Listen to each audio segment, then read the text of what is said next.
Matthieu 9, 37-38. Alors il dit à ses disciples, « La moisson est grande, mais il y a peu d'ouvriers.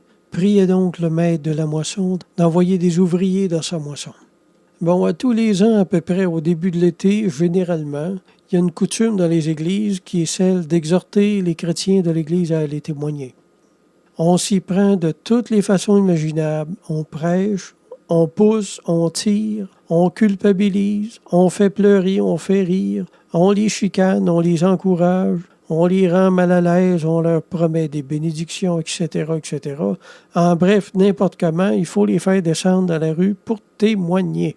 Moi, régulièrement, il y a des croyants qui m'écrivent puis qui me disent « Je me sens pas bien avec ça, je sais plus quoi penser, j'ai pas la parole facile, est-ce que je suis obligé de faire ça pour que Dieu m'aime, pour qu'il continue à m'aimer? Est-ce que le Seigneur va arrêter de m'aimer si je fais pas ça, etc. » Savez-vous ce que je pense de tout ça? Je pense que la Bible est très claire à ce sujet-là. Le croyant est appelé à témoigner par sa façon de vivre. Le christianisme, c'est quelque chose qui se vit. C'est pas quelque chose que tu as de pendu au bout de la langue tout le temps. Moi, je suis pas de ceux qui poussent les croyants à témoigner. Je suis plutôt du genre à leur dire d'apprendre à se taire. Mieux vaut vivre ce que tu prêches pas que de prêcher ce que tu vis pas.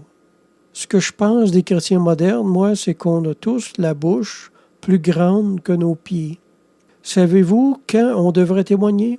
L'apôtre Pierre nous le dit, 1 Pierre 3,15. « Mais sanctifiez dans vos cœurs Christ le Seigneur, étant toujours prêt à vous défendre avec douceur et respect, devant quiconque vous demande raison de l'espérance qui est en vous. » Quand j'ai dit tantôt que la Bible était très claire à ce sujet-là, il faut que je dise qu'elle est très facile à mal interpréter également.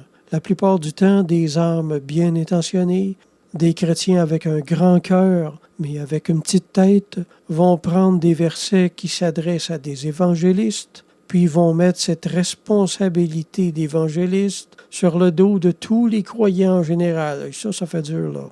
Ça, c'est lourd, là.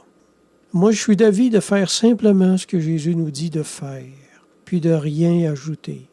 Il ne dit pas à ses disciples de pousser des gens dans la moisson, mais de prier pour que Dieu choisisse lui-même ceux qu'il veut envoyer. Un appel d'évangéliste reste un appel divin, tout comme l'était celui de sacrificateur sous l'Ancienne Alliance, desquels il est écrit « Nul ne s'attribue cette dignité s'il n'est appelé de Dieu. » Hébreux 5,4.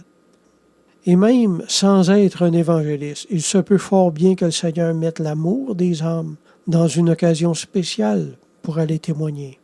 Alors, si votre pasteur part en croisade cette année pour convaincre tout le monde d'aller témoigner dans la rue avec lui, commencez par le laisser aller tout seul, puis s'il revient, puis il n'est pas trop l'air amoché, allez avec lui.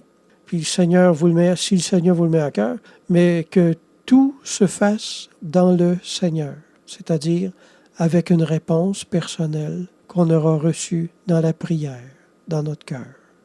Il est bien d'avoir du zèle, mais il faut que notre zèle soit spirituel et non charnel.